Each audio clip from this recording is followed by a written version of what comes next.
నమస్తే, welcome to 69 TV news కి స్వాగతం. నేను రాణి. ముందుగా హెడ్లైన్స్ చూద్దాం.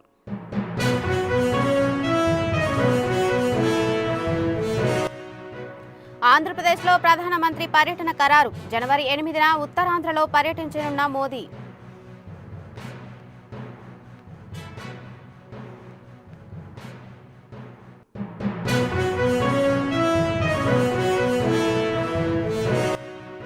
నేటి నుంచి 3 రోజుల పాటు కర్ణాటకలో జరగనున్న సిడబ్ల్యూసీ సమావేశాలు. హాజరు కానున్న CM Revanth Reddy, PCC president Mahesh Kumar Goud.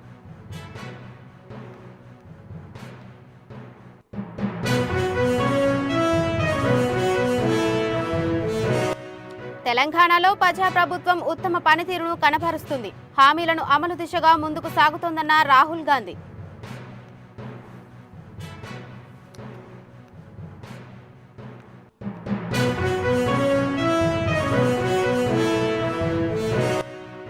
Congress party Ambedkar పై మొసలి కన్నీరు కార్చడం విడ్డూరం. మీ హయాంలో భారతరత్న ఎందుకు ఇవ్వలేదన్న కేంద్ర మంత్రి బండి సంజయ్.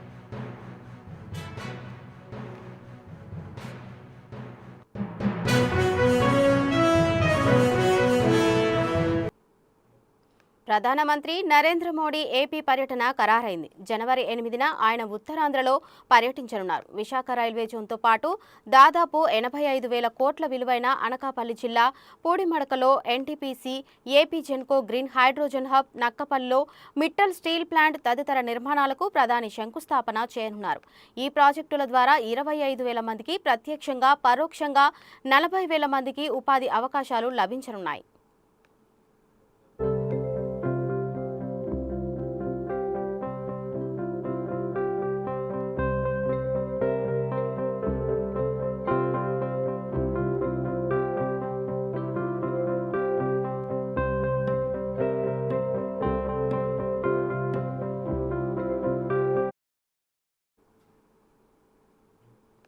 నేటి నుంచి 3 రోజులు కర్ణాటకలో జరగనున్న సిడబ్ల్యూసీ సమావేశానికి తెలంగాణ కాంగ్రెస్ నాయకులు హాజరు కానున్నారు. మధ్యాహ్నం 3 గంటలకు బెల్గాంలో సిడబ్ల్యూసీ సమావేశం జరగనుంది. ఈ సమావేశానికి తెలంగాణ నుండి ముఖ్యమంత్రి రేవంత్ రెడ్డి, టీపీసీసీ అధ్యక్షులు మహేష్ కుమార్ గౌడ్, మంత్రులు ఉత్తమ్ కుమార్ రెడ్డి, దామోదర్ రాజనరసింహ, ఎమ్మెల్సీ జీవన్ రెడ్డి, వంశీచందర్ రెడ్డిలు హాజరు కానున్నారు.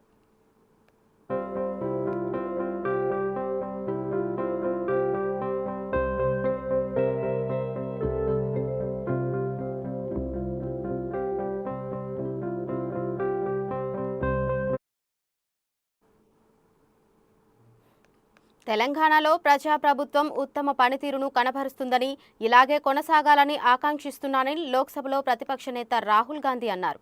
ఇందిరమ్మ రాజ్యంలో రాహుల్ గాంధీ మార్గదర్శకత్వంలో మరింత ముందుకు వెళతామని పేర్కొంటూ మంత్రి పొన్నం ప్రభాకర్ ఏఐసీసీ అగ్రనేతకు లేఖ రాశారు.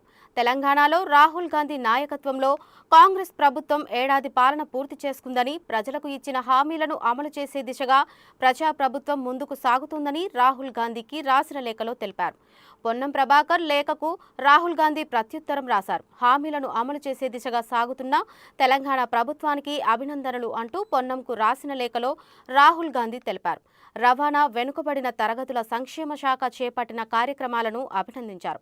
తెలంగాణ ప్రభుత్వానికి శుభాకాంక్షలు తెలియజేస్తున్నారని, ప్రజా ప్రభుత్వంలో మంచి పనితీరు కొనసాగాలని ఆకాంక్షించారు.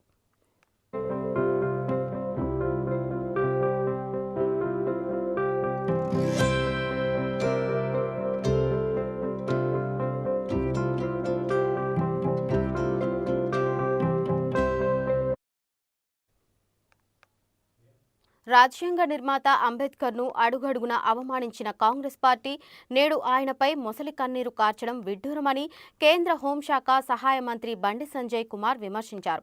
అబద్ధాలను ప్రచారం చేయడంలో కాంగ్రెస్ గోబెల్స్ను మించిపోయిందని, అబద్ధాల్లో ఆస్కార్ అవార్డు ఇవ్వాల్సి వస్తే అది కాంగ్రెస్ పార్టీకే దక్కుతుందని ఎద్దేవా చేశారు. నేడు అంబేద్కర్ గురించి మాట్లాడుతున్న ఆ పార్టీ నాయకులు కాంగ్రెస్ హయాంలో భారతరత్న అవార్డు అంబేద్కర్కు ఎందుకు ఇవ్వలేదో సమాధానం చెప్పాలన్నారు.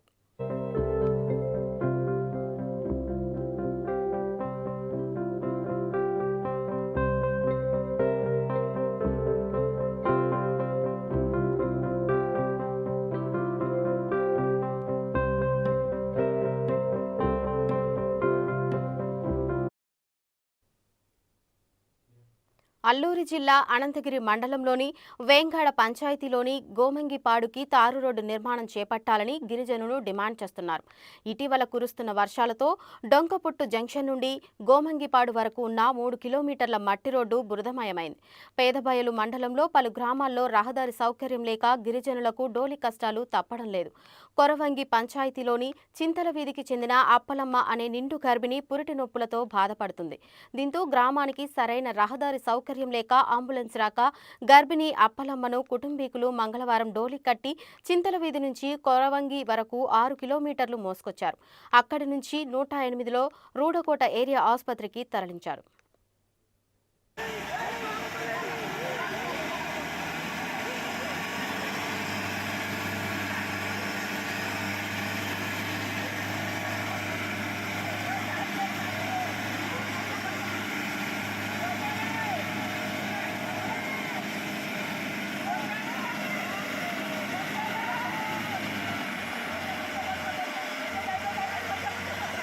తోయ్ కొద్దిగా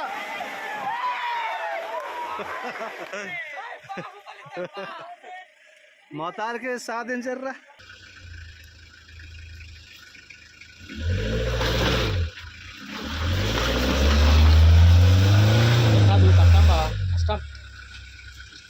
కష్టమండి, కష్టమనే కష్టమే.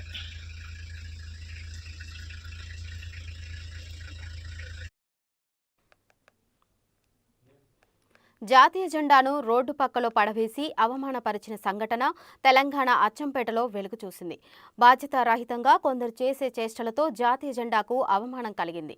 బల్మూర్ మండలం పొలిశెట్టిపల్లి గ్రామ శివారులోని ఓ వెంచర్లో జాతీయ జెండాలను కట్టలు కట్టలుగా ముళ్ల పొదల్లో గుర్తు తెలియని వ్యక్తులు పారవేశారు. నిందితులపై చర్యలు తీసుకోవాలని స్థానికులు డిమాండ్ చేస్తున్నారు.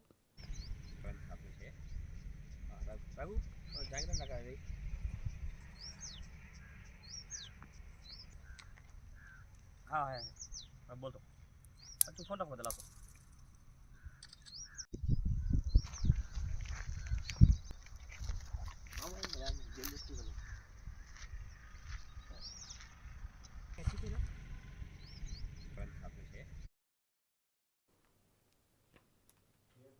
తిరుపతిలో అన్నమయ్య గ్రహానికి శాంటాక్లాజ్ టోపీ పెట్టి అంశం కలకలం రేపిన విషయం తెలిసిందే. ఈ ఘటనలో సీసీటీవీ ఫుటేజ్ను చెక్ చేయగా ఆసక్తికర విషయాలు వెలుగులోకి వచ్చాయి. తిరుపతి ఈస్ట్ పోలీసులు సీసీటీవీ ఫుటేజ్ను పరిశీలించగా విగ్రహానికి శాంటాక్లాజ్ టోపీ ఒక వ్యక్తి పెట్టినట్టుగా గుర్తించారు. ఆ వ్యక్తి స్థానిక జంక్షన్లో పెన్నులు అమ్ముతుంటాడని, అతనిపై చర్యలు తీసుకుంటామని పోలీసులు చెప్పారు.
ఏలూరు ఎస్ఎంఆర్ నగర్లో పేకాట శిబిరంపై రూరల్ పోలీసులు దాడులు చేపట్టారు. పేకాట ఆడుతున్నారనే సమాచారంతో దాడులు చేపట్టినట్లు డీఎస్పీ శ్రావణ్ కుమార్ తెలిపారు. ఈ దాడిలో 8 లక్షల నగదు, 25 సెల్ ఫోన్లు, ఒక ద్విచక్ర వాహనం స్వాధీనం చేసుకుని 32 మందిని అరెస్టు చేసినట్లు పోలీసులు తెలిపారు.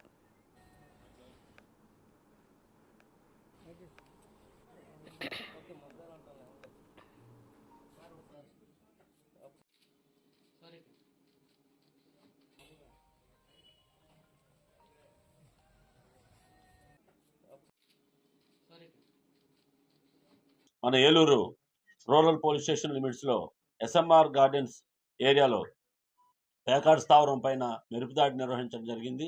ఎస్పీ గారికి వచ్చినటువంటి సమాచారం మేరకు ఈ యొక్క స్పెషల్ టీం వెళ్ళి రైడ్ చేయడం జరిగింది. ఎస్ఐ దుర్గాప్రసాద్ గారు, సిఐ సత్యనారాయణ, అదేవిధంగా మన టూటాన్ ఎస్ఐ దానం గారు మరియు మన రూరల్ పోలీస్ స్టేషను అలానే అర్బన్ పోలీస్ స్టేషన్ సిబ్బంది అందరితో కలిసి వెళ్ళి ఈ ప్యాకాడ్ స్థావరం మీద దాడి చేయడం జరిగింది. ఈ దాడిలో ముఖ్యంగా పిల్లల వెంకటేష్ ఎలియాస్ గుట్కాలు మరియు పెద్ది శ్రీను సన్నాఫ్ సుబ్బారావు, నందమూరి వెంకటరత్నం మరియు 30 మంది వీళ్ళందరూ కలిసి ఒక ఆర్గనైజ్డ్గా ఇతను గేమింగ్ పెట్టించాడు. దీని మీద రైడ్ చేయడం జరిగింది. ఈ రైడ్లో భాగంగా సుమారు 8,10,000 రూపాయలు స్వాధీనం చేసుకోవడంతో పాటు మరియు 21 సెల్ ఫోన్లు, 4 కీప్యాడ్ ఫోన్లు, అదేవిధంగా ఒక మోటార్ సైకిల్, తర్వాత ఒక 15 పేక ముక్కలు కూడా సీజ్ చేసుకోవడం జరిగింది.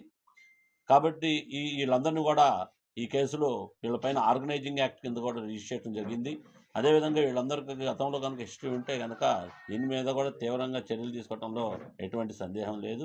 ముఖ్యంగా ఈ ఆర్గనైజర్ ఎవరైతే ఉన్నారో వాళ్ళు అబ్స్కాండ్ అయ్యారు. అతన్ని పట్టుకోవడం కోసం ప్రత్యేక బృందం కూడా ఏర్పాటు చేశాము. ఎవరైతే ఈ ఆర్గనైజ్డ్ గేమింగ్ చేయటం చట్టరీత్యా నేరం, వాళ్ళ మీద భవిష్యత్తులో మరిన్ని తీవ్రమైన చర్యలు తీసుకోవడంతో పాటు చెప్తున్నాము. ఆర్గనైజర్ అందరూ గుర్తుపెట్టుకోండి. మీరేదో ఈరోజు తప్పించుకున్నామని అనుకోకండి. మీరు కనుక ఇదే పందా కొనసాగిస్తే మిమ్మల్ని పీడీ యాక్ట్ కింద, ప్రివెన్షన్ అండ్ డిటెన్షన్ యాక్ట్ కింద కూడా మిమ్మల్ని లోపల పెట్టడంలో ఎటువంటి సందేహం పడద్దు. ముఖ్యంగా ఈ పేకాట ఆడటం వలన చాలామంది మహిళల జీవితాలు చీకటి రోజులతో పాటు చాలామంది అప్పుల పాలై సూసైడ్ చేసుకోవడంతో పాటు చాలా దొంగతనాలు జరగడానికి కూడా కారణమవుతుంది. కాబట్టి ఈ యొక్క ఆర్గనైజర్స్ అందరికీ తీవ్రంగా హెచ్చరించి చెప్తున్నాం. మర్యాదగా మీరు ఇలాంటి కార్యక్రమాలు మానుకోండి. ఎటువంటి పరిస్థితిలో కనుక కొనసాగిస్తే మీరు ఖచ్చితంగా దీనికి తగిన శిక్ష మీరు అనుభవిస్తారని. మాజీ మంత్రి ఆర్కే రోజా తిరుమల వెంకటేశ్వర స్వామిని దర్శించుకున్నారు. ఉదయం వీఐపీ బ్రేక్ సమయంలో రోజా శ్రీవారిని దర్శించుకుని మొక్కులు చెల్లించుకున్నారు. అనంతరం రంగనాయకుల మండపంలో టీటీడీ సిబ్బంది స్వామివారి తీర్థ ప్రసాదాలు అందజేశారు. ఈ సందర్భంగా తిరుమలలో రోజాతో సెల్ఫీలు దిగేందుకు భక్తులు, మహిళలు ఆసక్తి చూపించారు.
బులెటిన్ ముగించే ముందు హెడ్లైన్స్ మరోసారి చూద్దాం.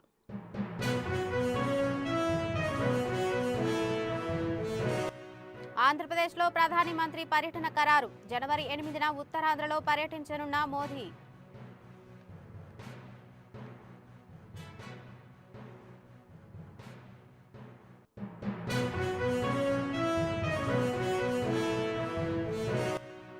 నేటి నుంచి 3 రోజుల పాటు కర్ణాటకలో జరగనున్న సిడబ్ల్యూసీ సమావేశాలు.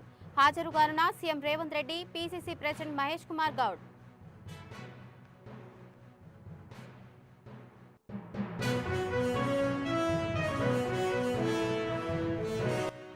తెలంగాణలో ప్రజాప్రభుత్వం ఉత్తమ పనితీరును కనబరుస్తుంది. హామీలను అమలు దిశగా ముందుకు సాగుతోందన్న రాహుల్ గాంధీ.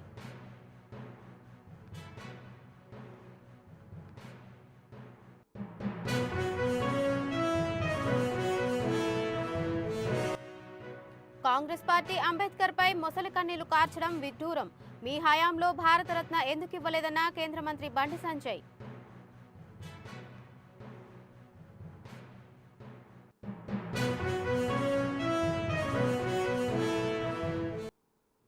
ఇవి ఇవి ఇప్పటివరకు ఉన్న అప్డేట్స్. మరిన్ని అప్డేట్స్ కోసం చూస్తూనే ఉండండి 69 టీవీ న్యూస్.